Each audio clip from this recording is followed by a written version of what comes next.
Well, I would start by saying we've agreed on 4 principles that I think are important. The first is that we're going to appoint our teams respectively to work very quickly to reestablish the functionality of our respective missions in Washington and in Moscow. For us to be able to continue to move down this road, we need to have diplomatic facilities that are operating and functioning normally. The second point is that we're going to appoint a high-level team from our end to help negotiate and work through the end of the conflict in Ukraine in a way that's enduring and acceptable to all the parties engaged. The third point is to begin to work at a high level as well to begin to discuss and think about and examine both the geopolitical and economic cooperation that could result from an end to the conflict in Ukraine. Obviously, we'd have to see that conflict come to a successful and enduring end in order for that to be possible.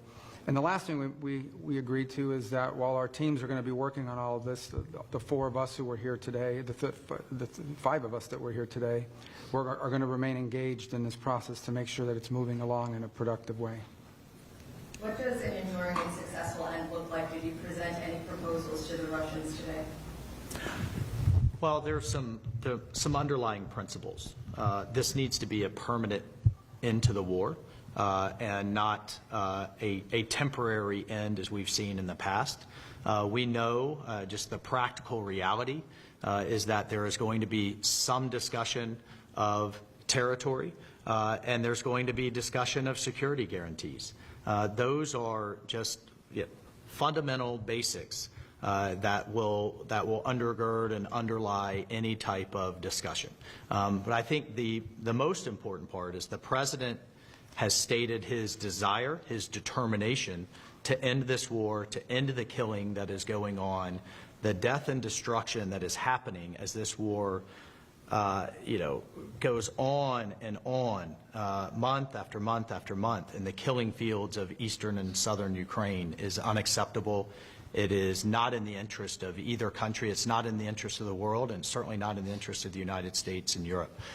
So all of those things will drive the negotiations going forward. And as you can see, President Trump is determined to move very quickly.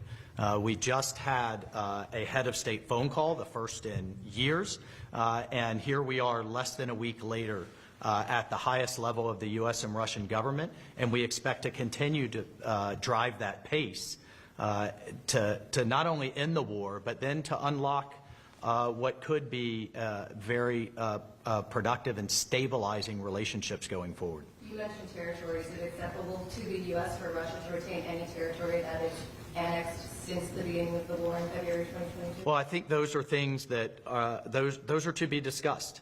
And those are things that will start and do the tough work ahead. But the important thing is that we've started that process. And what the President did not find acceptable was an endless war in Europe that was literally has turned into a meat grinder of people on both sides. So if you just think about, just in a few months, President Trump has shifted the entire global conversation from not if the war is going to end, but just how it's going to end. And only President Trump can do that. And in the Oval Office less than a week ago, both President Putin and President Zelensky both said to him, only you, President Trump, could drive this war to a conclusion. What concessions do you expect? Well, again, we're not going to pre-negotiate an end to this conflict. These are the kinds of things that have to happen through hard and difficult diplomacy in closed rooms over a period of time. What's important to understand is 2 things. The first is the only leader in the world who can make this happen, who can even bring people together to begin to talk about it in a serious way, is President Trump. He's the only one in the world that can do that right now. The second thing I would say is that in order for a conflict to end, everyone involved in that conflict has to be okay with it. It has to be acceptable to them. But we have to understand that it's been 3.5 years since there's been any sort of regularized contact between the United States and Russia, and in some cases between any of the participants in this conflict and Russia. So the goal of today's meeting was to follow up on the phone call the President had a week ago and begin to establish those lines of communication. The work remains. Today is the first step of a long and difficult journey, but an important one. And President Trump is committed to bringing an end to this conflict, and as he said when he campaigned for president. And he wants it to end in a way that's fair. He wants it to end in a way that's sustainable and enduring, not that leads to another conflict in 2 to 3 years. That's not going to be easy to achieve, but he's the only one in the world that can begin that process. Donald Trump is the only leader in the world that could initiate that process, and today was the first step in that process. Is sanctions relief going to be involved in any of this normalizing or trying to more level set the relationship between the U.S. and Russia? Did the Russians bring up sanctions relief in the meeting today? Well, sanctions are all the result of this conflict. There are sanctions that were imposed as a result of this conflict. And so I would say to you that in order to bring an end to any conflict, there has to be concessions made by all sides. We're not going to predetermine what those are. We're certainly not going to negotiate this today or in a press conference for that matter. But, and there are other parties that have sanctions. The European Union is going to have to be at the table at some point because they have sanctions as well that have been imposed. So, but I guess the point here is the goal is, and we agreed on what the goal is to bring an end to this conflict in a way that's fair, enduring, sustainable, and acceptable to all parties involved. What that looks like, well, that's what the ongoing engagement is going to be all about. The Ukrainians and the Europeans have suggested they feel very sidelined about how the process has played out so far. How do you intend to address their concerns? And will they be incorporated in future meetings in a multilateral way? Well, the comment I would have on that is that for 3.5 years while this conflict has raged, or 3 years while it's raged, no one else has been able to bring something together like what we saw today because Donald Trump is the only leader in the world that can. So no one is being sidelined here. But President Trump is in a position that he campaigned on to initiate a process that could bring about an end to this conflict. And from that could emerge some very positive things for the United States, for Europe, for Ukraine, for the world. But first it begins by the end of this conflict. And so the only thing President Trump's trying to do is bring about peace. It's what he campaigned on. It's something the world should be thanking President Trump for doing. He's been able to achieve what for 2.5, 3 years no one else has been able to achieve, which is to begin this process, a serious process. Obviously, a lot of work remains before we have a result, but President Trump's the only one that can do it.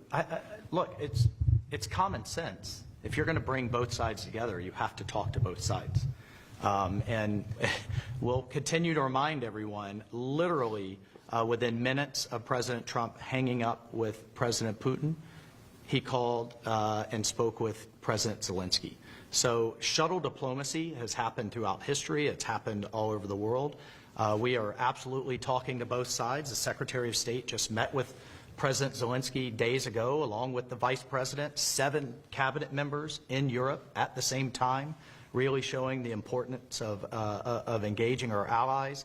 President Trump spoke with President Macron just yesterday. Prime Minister Starmer is coming to Washington next week. So I think the facts will continue to push back on this notion that our allies haven't been consulted. They are being consulted literally almost on a daily basis, and will continue to do so. Did you set a date for the two presidents to meet at this meeting? When can we expect that meeting? We did not. We did not set that date, but the two presidents talked about meeting and expect to meet. Can you take us a little bit in the room today? What was the interaction like? How would you characterize the discussions? It was positive, upbeat, constructive.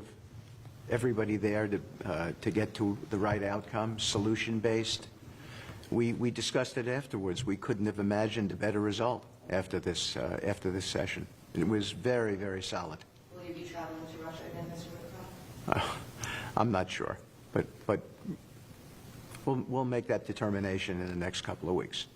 The Europeans, Keir Starmer, the UK Prime Minister, has said the U.S. needs to back any sort of European solution to the war. Is this something that you are willing to commit to? Well, I think that's something that we'll continue to discuss. We have certainly, again, as a first principle, a European-led security guarantee. We have the President, many of us, as members of prior members of Congress ourselves, have called for the Europeans to continue to contribute to our common defense, to continue to share the burden of NATO defense. We'll continue to point out that while things have improved, starting with President Trump's first term, the fact that a third of our NATO allies still do not contribute the minimum of 2% of their GDP to defense a decade after that we all collectively made that agreement isn't acceptable. We have the NATO summit coming up this June, and we would expect with the type of conflict, the type of warfare and destruction we've seen in Europe, sadly, the last several years, that we have 100% at the minimum, and in fact are exceeding that. So, look, this is a common effort. This isn't just about what the United States is going to continue to contribute and what we are going to continue to ask of the American taxpayer. We all have to make those tough decisions. We all have to contribute to our common defense, and we expect that this to be a two-way street for our European allies. And the fact that both the United Kingdom, France, and others are talking about contributing more forcefully to Ukraine's security, we think is a good thing. Did you walk away from this meeting convinced the Russians want peace? You said it might take some time to be convinced of that. How are you seeing it now? I mean, I don't view diplomacy that way. I think diplomacy ultimately is based on actions. It's based on commitments that are kept. So I think I came away today convinced that they are willing to begin to engage in a serious process to determine how and how quickly and through what mechanism can an end be brought to this war. Whether we can ultimately reach that outcome will obviously depend on every side in this conflict's willingness to agree to certain things. So I think it's important to have this meeting because we haven't really had much engagement with the Russians for almost 3 years. And it sets the table for future conversations. How that turns out will be up to the parties and their willingness not just to make commitments but to live by them. That'll be tested in the weeks to come. But I can tell you again, as I reiterate, President Trump has made it very clear during the campaign he thought this conflict needed to end. He's the only leader in the world that could have started a process that we saw here today, and this process is going to continue. And when you talk about an enduring and sustainable end to the conflict, it means one that's acceptable to everyone involved in it. And that obviously includes Ukraine, but also our partners in Europe, and of course the Russian side as well. Sorry, I didn't mean to jump in there, but I just wanted to also take a moment, I think on behalf of all of us and the President, to thank our partners in Saudi Arabia, to thank our hosts for bringing this together, and particularly the Crown Prince Mohammed bin Salman and his team. We are moving quickly, which means they moved very quickly to be such gracious hosts, and we certainly are all appreciative. Absolutely. As the last question, will the Saudis take on a more active mediation role as these talks move forward? Well, that's a decision for the kingdom to make, but I can tell you that the Kingdom of Saudi Arabia is playing an indispensable role in making today possible. Not just hosting us, but bringing the parties together to have these conversations. I think it's something we're very grateful for, something we're very grateful for the partnership that we have with them on a host of issues, and this being one of them, where we thank them for doing it, and we hope that they will, I think they've offered, and I believe that they will continue to be helpful in any way they can. Thank you all. Really appreciate it. Thanks. Can I just add a couple, I'll be extremely brief. So what is the next step now?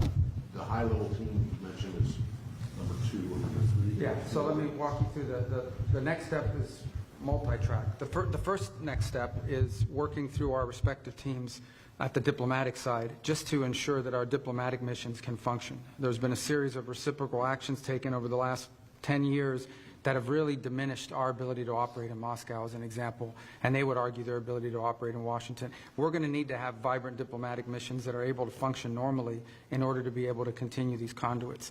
The second is a high-level team, including those who are experts on these topics, the technical side, to begin to engage with their side on parameters of what an end to this conflict would look like. And on that front, obviously, there's going to be engagement and consultation with Ukraine, with our partners in Europe and others. But ultimately, the Russian side will be indispensable to this effort, and so that process will begin. And then the third is, together with those other two, is beginning to engage in identifying the extraordinary opportunities that exist should this conflict come to a acceptable end, the credible opportunities that exist to partner with the Russians geopolitically on issues of common interest, and frankly economically. on issues that hopefully will be good for the world and will also improve our relations in the long term between these two important countries. So all three of those efforts will be happening in conjunction with one another. Obviously, the diplomatic one is one we hope to move pretty quickly on, because this involves the treatment of our respective missions. The second one will be difficult, which is the question of Ukraine and the end of that conflict. But I think that's essential in order for the third piece to even be possible, which is our ability to work together on other geopolitical matters of common interest, and of course some pretty unique, potentially historic economic partnerships as well. The key that unlocks the door for those opportunities, however, is the end to this conflict. But Brett, in terms of when does the high-level team meet? Is there been any date? There's no date set, but as President Trump is, as you've seen over the last 4 weeks, not patient in terms of getting action. He drives hard, he wants to get things done. He's been wanting to do this, and he's moving very quickly to fulfill the promises he made to the American people when they elected him as our president. Okay, and then in terms of number one, in the restoration of the diplomatic missions, you'll remember that the first big tit of the tit for tats was after the Skripal poisoning, and the U.S. under one of your predecessors, Mr. Tillerson, expelled a lot of Russian diplomats, to which they responded. The consulate in St. Petersburg got closed down by the Russians. You guys closed down the consulate in Seattle, and several others. Are those going to reopen?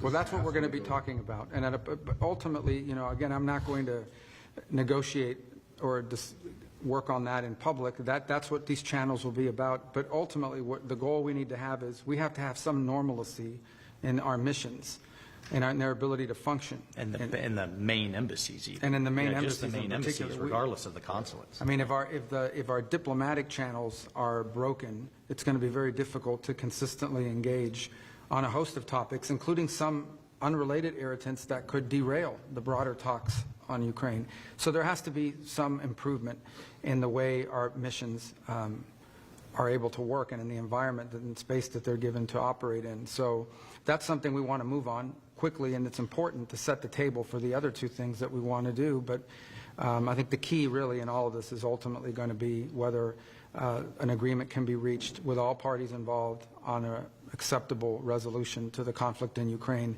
Because if that happens, not only will the world be a better place, but I think there will be some pretty unique opportunities to work with them on areas of bilateral geopolitical interest and some very unique economic opportunities. But we have to get the Ukraine situation resolved first in a way that's acceptable to everyone. Okay, my last one. But does that mean if you get the staffs back to the normal operational level and staffs at the embassies, that you consider the Skripal case, the Crimea annexation, to be closed? There are no longer issues? Because I think, you mentioned that Keir Starmer is going to be in Washington next week. I can imagine that the Brits won't be particularly. Yeah, again, I'm not going to negotiate or talk through every element of the disruptions that exist or have existed in our diplomatic relations and the mechanics of it. Suffice it to say that President Trump has pledged and intends to keep his promise to do everything he can to bring an end to this conflict. We cannot do that unless we have at least some normalcy in the way our diplomatic missions operate in Moscow and in Washington, D.C. And so we need to work to improve that, and we're going to work with them to see what's possible within that context. Does that include removing Lavrov from rescinding sanctions that have been imposed? We're just not at that level of conversation yet, but certainly there'll be a number of topics that will have to be discussed along the way. We haven't even begun that process. Today was just an agreement to begin a process to talk about those things. All right.